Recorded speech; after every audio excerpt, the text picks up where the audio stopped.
ସମସ୍ତଙ୍କୁ ନମସ୍କାର।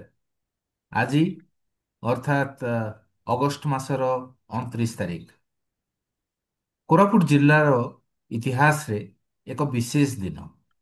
କାରଣ ଏହି ଦିନ 17 ବର୍ଷ ପୂର୍ବେ କେନ୍ଦ୍ରୀୟ ବିଶ୍ୱବିଦ୍ୟାଳୟର ସ୍ଥାପନା କରାଯାଇଥିଲା। ଏବଂ ଆଜି କେନ୍ଦ୍ରୀୟ ବିଶ୍ୱବିଦ୍ୟାଳୟ ଓଡ଼ିଶା, ଯାହାର ସ୍ଥିତି ହେଉଛି କୋରାପୁଟ ଜିଲ୍ଲାର ସୁନାବେଡ଼ା ଠାରେ, ସେ ଆଜି ପାଳନ କରିଛି ତାର 17ତମ ପ୍ରତିଷ୍ଠା ଦିବସ। ତେବେ ଏହି ବିଶ୍ୱବିଦ୍ୟାଳୟ ସ୍ଥାପନା ହେବା ସମୟରେ ଯେଉଁ ବିଶ୍ୱବିଦ୍ୟାଳୟ ଗୁଡ଼ିକ ସ୍ଥାପନା କରାଯାଇଥିଲା, କେନ୍ଦ୍ରୀୟ ବିଶ୍ୱବିଦ୍ୟାଳୟ ଭାରତର ବିଭିନ୍ନ ରାଜ୍ୟରେ, ସେମାନଙ୍କର ଅଗ୍ରଗତି ଠାରୁ କୁହାଯାଏ ଏହି କେନ୍ଦ୍ରୀୟ ବିଶ୍ୱବିଦ୍ୟାଳୟ ଓଡ଼ିଶାର ଅଗ୍ରଗତି ସେତେ ଭଲ ଭାବରେ ହେଇପାରିନାହିଁ।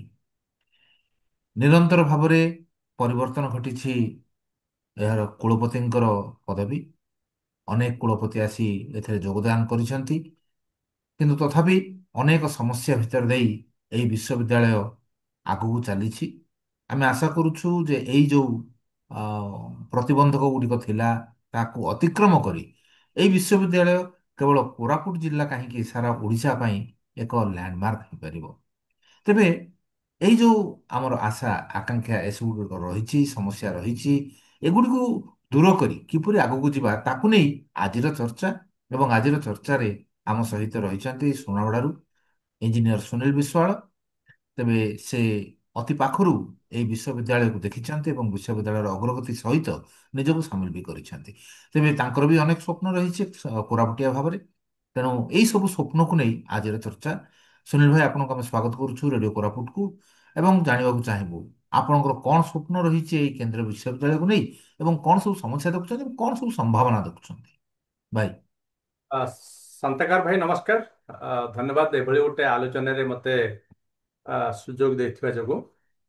ଆ, ଆପଣ ଯାହା କହିଲେ ଠିକ କଥା କହିଲେ।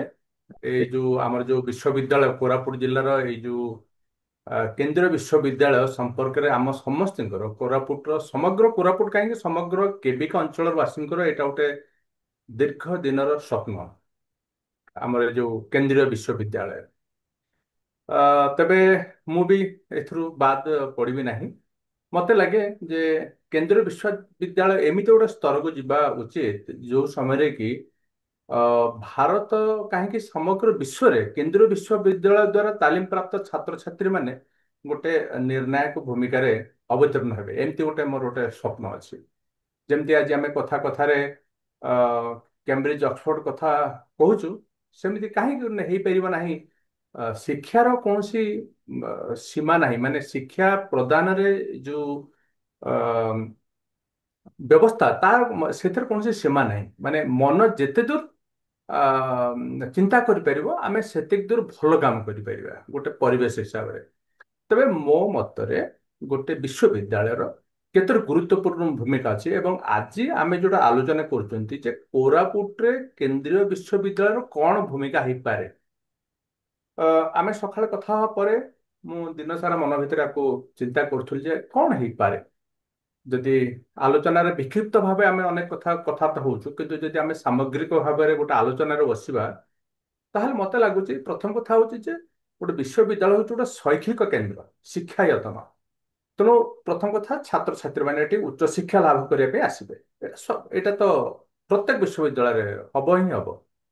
ପ୍ଲସ୍ ବିଶ୍ୱବିଦ୍ୟାଳୟରେ କୌଶଳ ବିକାଶ ହବ, ଦକ୍ଷତା ବିକାଶ ହବ, ଜ୍ଞାନ ଚର୍ଚ୍ଚା ଆଉ ଜ୍ଞାନ ବିତରଣ ଗୋଟେ ବାତାବରଣ ସୃଷ୍ଟି କରିବ ଏହି ବିଶ୍ୱବିଦ୍ୟାଳୟ। ଯେକୌଣସି ବିଶ୍ୱବିଦ୍ୟାଳୟ ତା ଚାରି ପାଖରେ ହଉ ବା ସେ ଯୋଉ ଅଞ୍ଚଳରେ ଅଛି ସେଇଠି। ଏବଂ ପ୍ରତ୍ୟେକ ବିଶ୍ୱବିଦ୍ୟାଳୟର ତାର ଚତୁଃପାର୍ଶ୍ୱ ଯୋଉ ସ୍ଥାନୀୟ ଯୋଉ ଯୋଉ ସ୍ଥାନରେ ସେଟା ଅବସ୍ଥିତ, ସେଠି ଗୋଟେ ଅର୍ଥନୈତିକ ବିକାଶରେ ବି ତାର ଗୋଟେ ପ୍ରଭାବ ରହିବ। ଯେତେବେଳେ ଗୋଟେ ସଫଳ ବିଶ୍ୱବିଦ୍ୟାଳୟରେ 10,000 ଛାତ୍ରଛାତ୍ରୀ ତାକୁ ଚାହିଁ ପ୍ରଫେସର ମାନେ ଟିଚିଂ ଷ୍ଟାଫ ଆଉ ନନ୍ ଟିଚିଂ ଷ୍ଟାଫ ଏତେ ସବୁ ଲୋକଙ୍କର ସମାବେଶ ହବ, ନିଶ୍ଚିତ ଭାବରେ ସେମାନେ ପୁଣି ରହିବା ପାଇଁ ସେଇ ଅଞ୍ଚଳରେ ତ ସେମାନେ ରହିବେ। ତେଣୁ ଅର୍ଥନୀତି ଉପରେ ସେମାନଙ୍କୁ ସିଧାସଳଖ ପ୍ରଭାବ ପଡ଼ିବ। ଏକରେ ବିଶ୍ୱବିଦ୍ୟାଳୟ ଦ୍ୱାରା କିଛି ସିଧାସଳଖ ନିଯୁକ୍ତି ଏବଂ କିଛି ପରୋକ୍ଷ ନିଯୁକ୍ତି। ହଷ୍ଟେଲ କୁହନ୍ତୁ, ବହି ଦୋକାନ କୁହନ୍ତୁ, ବ୍ୟାଙ୍କ କୁହନ୍ତୁ, ହୋଟେଲ କୁହନ୍ତୁ, ବା ଏମିତି ନୀତିଦିନିଆ ଜିନିଷ ଯାହା ଜଣେ ଲୋକ ପାଇଁ ଦରକାର, ଛାତ୍ରଛାତ୍ରୀଙ୍କ ପାଇଁ ଦରକାର, ସେମାନଙ୍କର ଯୋଉ ଷ୍ଟାଫ ମାନଙ୍କ ପାଇଁ ଦରକାର, ସମସ୍ତଙ୍କ ପାଇଁ ଦରକାର। ଏସବୁ ଦ୍ଵାରା ଗୋଟେ ଅର୍ଥନୈତିକ ପ୍ରଭାବ ମଧ୍ୟ ଗୋଟେ ବିଶ୍ୱବିଦ୍ୟାଳୟର ରହିବ ଗୋଟେ ସ୍ଥାନ ଉପରେ। ଏବଂ ଏଇ ବିଷୟ ନେଇକି ମୋର ମନେ ଅଛି ଯେତେବେଳେ ସେଣ୍ଟ୍ରାଲ ୟୁନିଭର୍ସିଟି ଆସି ନଥିଲା, ଗୋଟେ ସମୟରେ ତାର ପାଖାପାଖି 1 ବର୍ଷ ପୂର୍ବରୁ ଇଣ୍ଟରନେଟରେ ବିଭିନ୍ନ ଚର୍ଚ୍ଚା ହଉଥିଲା, ଯୋଉଥିରେ କି ଭାରତର ବାହାରେ ରହୁଥିବା ଲୋକମାନେ ମଧ୍ୟ ବହୁତ ଆଗ୍ରହ ନେଇ ଏ ବିଷୟରେ ଚର୍ଚ୍ଚା କରୁଥିଲେ। ମୁଁ ମଧ୍ୟ ସେଥିରେ ବେଳେ ବେଳେ ଭାଗିଦାର ହଉଥିଲି। ଏଇ ସବୁ ବିଷୟରେ ଆମେ ଆଲୋଚନା କରୁଥିଲୁ। ଆଉ ଗୋଟେ ବଡ ଭୂମିକା ଅଛି ବିଶ୍ୱବିଦ୍ୟାଳୟରେ, ସେଟା ହଉଛି ଗବେଷଣା ଆଉ ଉଦ୍ଭାବନ। ସ୍ୱାଭାବିକ ଭାବରେ ଯେତେ ସବୁ ଗବେଷଣା ଆଉ ଉଦ୍ଭାବନ ପାଇଁ, ତା ପାଇଁ ବିଶ୍ୱବିଦ୍ୟାଳୟ ହେଉଛି ଗୋଟେ ପ୍ରକୃଷ୍ଟ ସ୍ଥାନ। କୋରାପୁଟରେ ଯୋଉ ବିଶ୍ୱବିଦ୍ୟାଳୟ ଅଛି, ସିଏ କଣ କରିପାରିବ, କଣ ଗବେଷଣା କରିପାରିବ? ଆମେ ଯାହା କଥାବାର୍ତ୍ତା ହଉଛନ୍ତି, ଆମେ କେବଳ ଗୋଟେ ବ୍ରୋଡର ଟର୍ମରେ ଆମେ କଥାବାର୍ତ୍ତା ହଉଛନ୍ତି। ଆମ କଥାବାର୍ତ୍ତାଟା କୌଣସି ସୀମାରେଖା ନୁହେଁ। କିନ୍ତୁ ଆମେ ଯେହେତୁ ଆଲୋଚନା କରୁଛନ୍ତି, ଯେମିତି କୃଷି ହେଲା, ମୃତ୍ତିକା କ୍ଷୟ ହେଲା, ମତ୍ସ୍ୟ ସମ୍ପଦ ହେଲା, ଏବଂ ଆମ ବିଶ୍ୱବିଦ୍ୟାଳୟ କିଛି ଭଲ କାମ କରିଛି ଏଇ ସବୁ ବାବଦରେ। ପ୍ରାଚୀନ କୀର୍ତ୍ତିରାଜି ହେଲା, କୋରାପୁଟର ଇତିହାସ ହେଲା, ଜନଜାତିଙ୍କର ପାରମ୍ପରିକ, ମାନେ ଜନଜାତିଙ୍କ ବିଷୟରେ ସିଏ ଗୋଟେ ସମ୍ପୂର୍ଣ୍ଣ ରୂପେ ସିଏ ଗୋଟେ ଟପିକ, ଗୋଟେ ତା ବିଷୟରେ ଅନେକ ଗବେଷଣା ଦରକାର, ଆଉ ତଥ୍ୟର ଉନ୍ମୋଚନ ହବା ଦରକାର। ଏଇଥିରେ ଗୋଟେ ଭୂମିକା ଅଛି। ତାପରେ ମତେ ଲାଗେ କୋରାପୁଟରେ ସବୁଠୁ ବଡ କଥା ହଉଛି ଯେ ଏଠି ସଂରକ୍ଷଣ ଆଉ ଲିପିବଦ୍ଧ କଣ କଣ ନା ପ୍ରାଚୀନ କୀର୍ତ୍ତିରାଜି ଇତିହାସ। କୋରାପୁଟର ବିଧିବଦ୍ଧ ଭାବରେ ଗୋଟେ ଇତିହାସ ଏପର୍ଯ୍ୟନ୍ତ ରଚିତ ହେଇନାହିଁ। କୋରାପୁଟରେ ଅନେକ ପ୍ରାଚୀନ କୀର୍ତ୍ତିରାଜି ଅଛି, ଧ୍ୱଂସ ସ୍ତୂପ ରହିଛି, ସେଗୁଡାକ ସମ୍ପର୍କରେ କୌଣସି ବିଧିବଦ୍ଧ ଭାବରେ କୌଣସି ଗବେଷଣା ହୋଇନାହିଁ। ଏବଂ ଏଥିପାଇଁ ଆମର ଏ ଯୋଉ ବିଶ୍ୱବିଦ୍ୟାଳୟ, ତା ପାଇଁ ଏଇଟା ଗୋଟେ ବହୁତ ବଡ ଆହ୍ୱାନ। ଏଇଟା ଗୋଟେ ଖୁବ ଜୋରରେ ନିଆଯିବା ଦରକାର। ଏବଂ ଯାହା ଯାହା ସବୁ ତଥ୍ୟ ଆମେ ଉନ୍ମୋଚନ କରୁଛୁ, ତାକୁ ସବୁ ଲିପିବଦ୍ଧ କରିବା ଦରକାର। ଏବଂ ଆଉ ସଂରକ୍ଷଣ ହବା ଦରକାର। ଆମେ ଅନେକ ସମୟରେ ବର୍ତ୍ତମାନ ନ୍ୟୁଜ ପେପର ପଢୁଛୁ, ବିଭିନ୍ନ ଜିନିଷ ଚୋରି ହେଇଯାଉଛି, ଏବଂ କଣ ଚୋରି ଗଲା ଆମେ ତାକୁ ଜାଣିବି ମାନେ ପାରୁନୁ। ଯଦି ଏଗୁଡ଼ା ସବୁ ଡକୁମେଣ୍ଟେଡ ହେଇଥାନ୍ତା, ତାହେଲେ ହୁଏତ ଆଜି ଆମେ ଅନ୍ତତଃ ପକ୍ଷେ ଏତିକି ଜାଣିଥାନ୍ତୁ ଯେ ଆମେ କଣ ହରେଇଦେଲେ। କିନ୍ତୁ ସେତିକି ଆମ ପାଖରେ ନାହିଁ। ଏବଂ ଯୋଉ ଜିନିଷଟା ହରେଇଦେଲେ, ସେଇଟା ଆମ କୋରାପୁଟର ଇତିହାସରେ ଯଦି ଆମେ ଲେଖିବା, ତାହେଲେ ସିଏ କଣ ଭୂମିକା ନବ, ଏ ବିଷୟରେ ମଧ୍ୟ ଆମ ପାଖରେ ତଥ୍ୟ ନାହିଁ। ଆଉ ଗୋଟେ ବଡ କଥା ହଉଛି ଯେ ସାମାଜିକ ଆଉ ସାଂସ୍କୃତିକ ପ୍ରଭାବ। ଏବେ ସେଣ୍ଟ୍ରାଲ ୟୁନିଭର୍ସିଟିରେ ପଢିକି ଯାଇଥିବା ଗୋଟେ ପିଲାକୁ, ବାହାର ନର୍ଥ ଇଷ୍ଟରୁ ଗୋଟେ ପିଲା ଆସିଲା, ଏଠି 2 ବର୍ଷ 3 ବର୍ଷ କି 4 ବର୍ଷ କଟେଇ ଗଲା, ତାକୁ ଯଦି ପଚରାଯାଏ ଯେ କୋରାପୁଟ ବିଷୟରେ 10 ଧାଡି କହ ବୋଲି, ମୁଁ ଭାବୁଛି, ମୁଁ ଜାଣିନି କେତେ ଦୂର ଏଟା ଠିକ, ମତେ ଲାଗୁଛି ସିଏ ବିଶେଷ କିଛି କହିପାରିବନି। କାରଣ ଏଇ ଯୋଉ ୟୁନିଭର୍ସିଟିରେ ପଢୁଥିବା ପିଲାମାନଙ୍କ ସହିତ ତାଙ୍କ ଚାରିପାଖରେ ଯୋଉ ଲୋକମାନେ ରହୁଛନ୍ତି, ବା ସାମଗ୍ରିକ ଭାବେ ମାନେ ଅବିଭକ୍ତ କୋରାପୁଟ ଜିଲ୍ଲାର ଭୂଗୋଳ କୁହନ୍ତୁ, ଇତିହାସ କୁହନ୍ତୁ, ଅର୍ଥନୀତି କୁହନ୍ତୁ, ଜନଜୀବନ କଥା କୁହନ୍ତୁ, ସେମାନଙ୍କ ସହିତ ଗୋଟେ ପ୍ରତ୍ୟକ୍ଷ ଅନୁଭୂତି ତାଙ୍କୁ ଦବାର କୌଣସି ବ୍ୟବସ୍ଥା ନାହିଁ। କିମ୍ବା ସେଇଭଳି ଭାବରେ ସ୍ଥାନୀୟ ଜନସାଧାରଣ ମାନେ ମଧ୍ୟ ବାହାରୁ ଆସି ପଢୁଥିବା ପିଲାମାନଙ୍କ ସହିତ କୌଣସି ପ୍ରକାର ସାଂସ୍କୃତିକ ବିନିମୟ କରିବାର କୌଣସି ଅ, ବ୍ୟବସ୍ଥା ନାହିଁ। ତେଣୁ ଏଇଟା ଗୋଟେ ହବା ଦରକାର। କେମିତି ହବ ନା, ବିଭିନ୍ନ ଫେଷ୍ଟିଭାଲ, ସେମିନାର, ଆଉ ପବ୍ଲିକ ଲେକ୍ଚର କହିଲେ ଆମେ ନ୍ୟୁଜ ପେପର ପଢୁଛୁ ଯେ କୋରାପୁଟରେ ଅମୁକ ଜିନିଷ ଉଦଯାପିତ, ବାସ୍ କିଏ ଥିଲେ, ଫଟୋ। କିନ୍ତୁ କଣ ହେଲା, କଣ ଡିସ୍କସନ ହେଲା, ସେ ବିଷୟରେ ଜନସାଧାରଣ ମାନଙ୍କର ମଧ୍ୟ ଜାଣିବାର ଅଛି ନା। ଖାଲି କଣ ପିଲାମାନେ ପଢିବେ? ୟୁନିଭର୍ସିଟିର ଗୋଟେ ବହୁତ ବଡ ରୋଲ ଅଛି ଯେ ସ୍ଥାନୀୟ ଜନସାଧାରଣ ମାନଙ୍କୁ ମଧ୍ୟ ବିଭିନ୍ନ କଥା ବିଷୟରେ ଅବଗତ କରିବା। ଅନେକ ସମୟରେ ବିଭିନ୍ନ ବହିରାଗତ ଯୋଉମାନେ ସବୁ ବିଶାରଦ କୁହନ୍ତୁ ବା ବଡ ବଡ ଶିକ୍ଷାବିତ୍ କୁହନ୍ତୁ, ସେମାନେ ଯୋଉ ଯେତେବେଳେ ଆସୁଛନ୍ତି, ସେମାନଙ୍କ ଦ୍ଵାରା ପବ୍ଲିକ ମାନଙ୍କ ପାଇଁ ଗୋଟେ ଲେକ୍ଚର ଗୋଟେ ଆରେଞ୍ଜ ହବା ଦରକାର ଗୋଟେ। କିନ୍ତୁ ଯଦି ଆମେ ସେଇ ଗତାନୁଗତିକ ପନ୍ଥାରେ କେବଳ ଯେତିକି ଆମର ଖସଡାରେ ଅଛି ସେତିକି କାମ କରିବା, ତାହେଲେ ଇଏ ବି ଆଉ ଗୋଟେ ସାଧାରଣ ୟୁନିଭର୍ସିଟି, ଲୋକମାନଙ୍କର ଯୋଉ ଅଞ୍ଚଳବାସୀଙ୍କର ଆଶା ଆକାଂକ୍ଷା ଏହା ଦ୍ୱାରା କୌଣସି ଚରିତାର୍ଥ ହବ ନାହିଁ। ଯେ ଇଟ୍ ବି ଜଷ୍ଟ ଆନାଦର ୟୁନିଭର୍ସିଟି। ସେମିତି ଆଉ ଗୋଟେ ହଉଛି ଆଉଟରିଚ୍ ପ୍ରୋଗ୍ରାମ। ଆଉଟରିଚ୍ ପ୍ରୋଗ୍ରାମ କଲେ ମୁଁ ଏହା ଭାବିଛି, ମୋର ନିଜସ୍ୱ ଚିନ୍ତାଧାରା ଏଟା, ଯେ ସାକ୍ଷରତା କୁହନ୍ତୁ, କୋରାପୁଟ ଜିଲ୍ଲାରେ ସାକ୍ଷରତା କୁହନ୍ତୁ, ସ୍ୱଚ୍ଛତା, ସ୍ୱଚ୍ଛ ପରିବେଶ, ବର୍ତ୍ତମାନ କୋରାପୁଟ ଗୋଟେ ଟୁରିଷ୍ଟ ପଏଣ୍ଟ ଅଫ ଭ୍ୟୁ ର ଗୋଟେ ହଟସ୍ପଟ ଗୋଟେ। କିନ୍ତୁ ଆମେ ଯୁଆଡେ ବି ଯାଉଛୁ ଦେଖୁଛୁ କୁଢ଼ କୁଢ଼ ମଇଳା। ତ ଲୋକମାନଙ୍କୁ ଏ ବିଷୟରେ ସଚେତନ କରିବା ପାଇଁ ହୁଏତ ଛାତ୍ରଛାତ୍ରୀ ମାନେ ମଧ୍ୟ କିଛି ଗୋଟେ ଭୂମିକା ନେଇପାରନ୍ତେ। ଆଉ ଗୋଟେ ବଡ କଥା ହଉଛି ଯେ ଅ, କୋରାପୁଟ ଜିଲ୍ଲାରେ ବହୁତ ଭାଗ ଲୋକଙ୍କର ଆଇନ କାନୁନ ବିଷୟରେ ବା ସମ୍ବିଧାନ ବିଷୟରେ ଅ, ନିମ୍ନତମ ସଚେତନତାର ତ ଅଭାବ। ତ ଯଦି ଆମର ବିଶ୍ୱବିଦ୍ୟାଳୟର ଛାତ୍ରଛାତ୍ରୀ ମାନେ ଲୋକମାନଙ୍କ ସହିତ ମିଶନ୍ତେ ଏବଂ ଏଇଭଳି କିଛି କିଛି କାର୍ଯ୍ୟକ୍ରମ ହାତକୁ ନିଅନ୍ତେ, ଯାହାଦ୍ୱାରା ତାଙ୍କର ତ ନିଶ୍ଚିତ ଯେ ଜ୍ଞାନ ଏମିତି ଗୋଟେ ଜିନିଷ ବାଣ୍ଟିଲେ ନିଜର ବି ଜ୍ଞାନ ବଢେ। ତେଣୁ ଯେତେବେଳେ ଛାତ୍ରଛାତ୍ରୀ ମାନେ ଏଇଭଳି କିଛି ଗୋଟେ କାମ କରିବା ପାଇଁ ଯିବେ, ସେମାନେ ବି ତା ଦ୍ୱାରା ବେନିଫିଟେଡ୍ ହେବେ। ଆଉ ଯେମିତି ଆଗରୁ କହୁଥିଲେ ସାଂସ୍କୃତିକ ଭାବ ବିନିମୟ, ଆଉ ଗୋଟେ ମୋର ପ୍ୟାସନେଟ ମାନେ ମୋର ଗୋଟେ ଭାରି ପ୍ରିୟ ବିଷୟ ସେଟା ହଉଛି ଯେ କୋରାପୁଟ ରେ ସେଣ୍ଟ୍ରାଲ ୟୁନିଭର୍ସିଟି ଗୋଟେ ବହୁତ ବଡ ଲାଇବ୍ରେରୀ କରିପାରନ୍ତା। ସେ ଲାଇବ୍ରେରୀରେ କେବଳ ଛାତ୍ରଛାତ୍ରୀ ମାନଙ୍କ ପାଇଁ ନୁହେଁ, ଆଉ ଯୋଉମାନେ ଆଗ୍ରହୀ ଅନ୍ୟ ମାନେ ପବ୍ଲିକ ମାନେ ମଧ୍ୟ ଆକ୍ସେସ ପାଆନ୍ତେ ବହି ପଢିବା ପାଇଁ। ଜ୍ଞାନର ପ୍ରଦୀପ ଜଳିଲେ ଖାଲି ଛାତ୍ରଛାତ୍ରୀ କଣ, ସମସ୍ତେ ତା ଦ୍ୱାରା ଆଲୋକିତ ହବା ଦରକାର। ଏବଂ ଏଥିରେ ଆଉ ଗୋଟେ ନୂଆ କରି ଏମିତି ଏମିତି ଗୋଟେ ବ୍ୟବସ୍ଥା ହବା ଦରକାର ଯେ ମନେ କରନ୍ତୁ କୋରାପୁଟରେ ଲାଇବ୍ରେରୀ ଅଛି, ସେ ଲାଇବ୍ରେରୀରେ କିଛି ଦୁଷ୍ପ୍ରାପ୍ୟ ପ୍ରାଚୀନ ଗ୍ରନ୍ଥ ଅଛି ଯୋଉଟା କି ୟୁନିଭର୍ସିଟି ଲାଇବ୍ରେରୀ ନାହିଁ। ହୁଏତ ଏମିତି ହେଇପାରନ୍ତା ସେମାନେ କିଛି ଦିନ ପାଇଁ ସେମାନେ ବହି ଦିଅନ୍ତେ ଆଉ ନେଇଯାଆନ୍ତେ।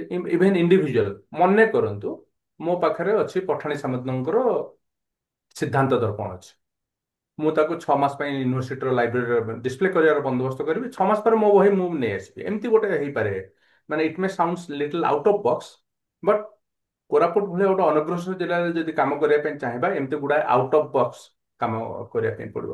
ମୋଟାମୋଟି ମୁଁ ଆଜି ସକାଳୁ ଟୁ ସନ୍ଧ୍ୟା ଭିତରେ ମୁଁ ଯେତେବେଳେ ଚିନ୍ତା କରୁଥିଲି ଏମିତି କିଛି ଗୋଟେ ରୂପରେଖ ନେଇଛି। ଆଉ ସବୁର ମୂଳ କଥା ହଉଛି ଯେତେବେଳେ ଯେ ଯେତେବେଳେ ଏଇ ବିଶ୍ୱବିଦ୍ୟାଳୟ ସ୍ଥାପନା କରାଗଲା, ସେତେବେଳେ ଚିନ୍ତା କରାଗଲା ଯେ କୋରାପୁଟ କହିଲେ ଆମେ ଯେତେବେଳେ ଅବିଭକ୍ତ କୋରାପୁଟ କଥା ହିଁ ଚିନ୍ତା କରୁଛେ, ଏଠିକାର ଆଦିବାସୀ ସଂସ୍କୃତି ହେଲା, ଜୀବନଶୈଳୀ ହେଲା, ଜୀବନଯାତ୍ରା ହେଲା, ଆଉ ତାର ଐତିହ୍ୟ ହେଲା, ଏ ସବୁ ଗୁଡ଼ିକୁ ଯେମିତି ଆମର ତାର ପ୍ରିଜର୍ଭେସନ୍ ଆଉ ପ୍ରମୋସନଟା ପାଇଁ ଏଇ ବିଶ୍ୱବିଦ୍ୟାଳୟ ବି କାମ କରିବ। ଏବଂ ବିଶେଷ କରି ଏହା ଗୋଟେ ଏମିତିଆ ଗୋଟେ କେନ୍ଦ୍ରଟେ ହୋଇ ଉଠିବ ଯେ ଏ ଅଞ୍ଚଳର ପିଲାମାନଙ୍କର ପ୍ରଥମ ଅ, ମାନେ ଫାଷ୍ଟ ଇଏ option to go for the higher studies ଏଇ ସେଣ୍ଟ୍ରାଲ ୟୁନିଭର୍ସିଟି ହେଇପାରିବ। କିନ୍ତୁ ବୋଧହୁଏ ବର୍ତ୍ତମାନ ପର୍ଯ୍ୟନ୍ତ ଆମେ ସେଇ ସ୍ତରରେ ପହଞ୍ଚି ପାରିନେ। ତେବେ ଆପଣ କେମିତି ଭାବୁଛନ୍ତି ଯେ ଏଇ ଅଞ୍ଚଳର ପିଲାମାନଙ୍କର ପ୍ରଥମ ଚଏସ୍ ହେବା ପାଇଁ ଏଇ ସେଣ୍ଟ୍ରାଲ ୟୁନିଭର୍ସିଟି କେମିତି ଗଢ଼ି ଉଠିବା ଦରକାର? ମୁଁ ଠିକ ଭାବେ କହିପାରିବିନି, କିନ୍ତୁ ମୁଁ ଭାବୁଛି ଯେ କୋରାପୁଟର ଯୋଉ ସ୍ଥାନୀୟ ଛାତ୍ରଛାତ୍ରୀ ମାନଙ୍କ ପାଇଁ ଏଥିରେ ନିଶ୍ଚିତ ଭାବରେ କିଛି ସଂରକ୍ଷଣର ବ୍ୟବସ୍ଥା ଅଛି, ଯାହାଦ୍ୱାରା କି ଏମାନେ ଅଗ୍ରାଧିକାର ଭିତ୍ତିରେ ସ୍ଥାନୀୟ ଛାତ୍ରଛାତ୍ରୀ ମାନଙ୍କୁ ଶିକ୍ଷା ଦାନରେ ସୁଯୋଗ ଦେବା ପାଇଁ ବ୍ୟବସ୍ଥା ଅଛି ବୋଲି ମୁଁ ଏହା ଭାବୁଛି। ତେଣୁ ଯଦି ତାହା ହେଇଥାଏ ଏବଂ ସେୟା ହବା ଉଚିତ, ତାହେଲେ ଆମର ଏଇ ଅଞ୍ଚଳର ପିଲାମାନେ ସେମାନେ ଏଇ ୟୁନିଭର୍ସିଟିରେ ବିଭିନ୍ନ ଯୋଉ ପାଠ୍ୟକ୍ରମ ହଉଛି ଅ, ସେଇ ପାଠ୍ୟକ୍ରମ ଗୁଡାକ ପୁଣି ମଧ୍ୟ ସମୟର ଆବଶ୍ୟକତା କାହିଁ ହବା ଦରକାର, ସେଇ ଗତାନୁଗତିକ ଭାବରେ ନୁହେଁ। ସେମାନେ ସୁଯୋଗ ପାଇବେ ପଢିବା ପାଇଁ, ନିଜର ଜ୍ଞାନର ବିକାଶ କରିବା ପାଇଁ ଏବଂ ଅ, ଏଠୁ ଉପାଧି ପ୍ରାପ୍ତ ଜଣେ ଅ, ପ୍ରମାଣିତ ଶିକ୍ଷିତ ବ୍ୟକ୍ତି ହବା ପାଇଁ।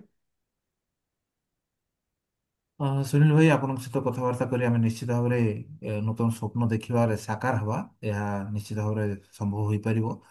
ତେବେ ଆମେ ଆଶା କରୁଛୁ ଯେ କେନ୍ଦ୍ରୀୟ ବିଶ୍ୱବିଦ୍ୟାଳୟ ଆହୁରି ତୃଣମୂଳ ସ୍ତର ପର୍ଯ୍ୟନ୍ତ ପିଲାମାନଙ୍କ ଭିତରେ ନୂତନ ଆଶା ସଞ୍ଚାର କରିବ, ଯାହାଫଳରେ କି ସେମାନେ ଜାଣିପାରିବେ ଯେ ଏଇ ବିଶ୍ୱବିଦ୍ୟାଳୟରେ କୋଉ କୋଉ ପ୍ରକାରର ତାଙ୍କର ଜୀବନଧାରା କୁ ଏଠି ପରିବର୍ତ୍ତନ କରିବା ପାଇଁ ଗଢ଼ି ତୋଳିବା ପାଇଁ କୋଉ ପ୍ରକାର କୋର୍ସ ରହିଛି ଏବଂ ତା ପାଇଁ ଆବଶ୍ୟକତା କ'ଣ ରହିଛି।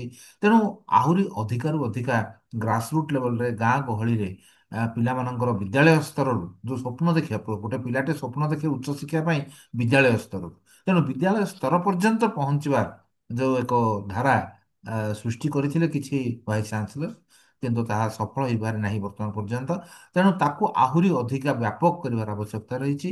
ଏବଂ ଏଇ ଅଞ୍ଚଳର ଯେଉଁ ଏସ୍ପିରେସନ୍ ରହିଛି, ଏଇ ଅଞ୍ଚଳର ହାଇଲ୍ୟାଣ୍ଡକୁ ନେଇକି ଯେଉଁ ଏଗ୍ରିକଲଚର ରହିଛି କିମ୍ବା ହାଇଲ୍ୟାଣ୍ଡକୁ ନେଇକି ଯେଉଁ ସମସ୍ୟା ଯାକ ରହିଛି, ହାଇଲ୍ୟାଣ୍ଡର ବିଭିନ୍ନ ପ୍ରକାରର ସଂସ୍କୃତି ରହିଛି, ଏଗୁଡ଼ିକ ସବୁକୁ ଯେଉଁ ପରିବର୍ଦ୍ଧିତ କରିବା ଏବଂ ତାକୁ ଅ, ସୁରକ୍ଷା ପ୍ରଦାନ କରିବା, ତାର ପ୍ରମୋସନ କରିବା, এই ଦିଗରେ କେନ୍ଦ୍ରୀୟ ବିଶ୍ୱବିଦ୍ୟାଳୟ ଆଗକୁ ଆସିବ।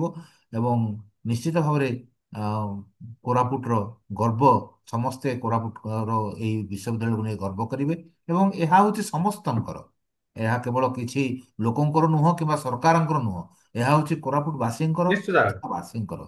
ତେଣୁ ତାକୁ ନେଇ ଗର୍ବ କରିବାର ସମୟ ଆସିଛି ଏବଂ ସମସ୍ତେ ଏଥିରେ ୟାକୁ ନେଇ ଚିନ୍ତା କରିବାର ଆବଶ୍ୟକତା ରହିଛି ଏବଂ ଯେତେବେଳେ ବି ସୁଯୋଗ ମିଳୁଛି ସେତେବେଳେ ବିଶ୍ୱବିଦ୍ୟାଳୟର କର୍ତ୍ତୃପକ୍ଷଙ୍କ ସହିତ ନିଜର ଭାବର ବିନିମୟ କରିବା ପାଇଁ ଚେଷ୍ଟା କରିବା ଦରକାର, ଯାହାଫଳରେ ଏହା ସମସ୍ତଙ୍କର ହୋଇଉଠିବ ଏବଂ ସମସ୍ତଙ୍କ ପାଇଁ ଗର୍ବ କାରଣ ହୋଇଉଠିବ।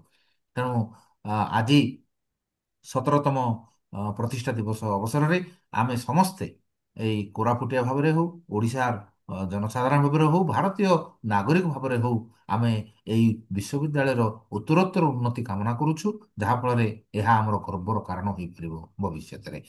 ପୁଣି ଥରେ ସୁନୀଲ ଭାଇ ଆପଣଙ୍କ ପାଖରେ ଆମେ କୃତଜ୍ଞତା ଜଣାଉଛୁ। ଆପଣଙ୍କର ଏଇ ସୁଚିନ୍ତିତ ସ୍ୱପ୍ନକୁ ଆପଣ ଆମ ସାମ୍ନାରେ ଆ, ଉପସ୍ଥାପନ କରିଛନ୍ତି। ଆମେ ଆହୁରି ଅନେକ ସ୍ୱପ୍ନ ଦେଖିବା ପାଇଁ ପ୍ରସ୍ତୁତ ଅଛୁ।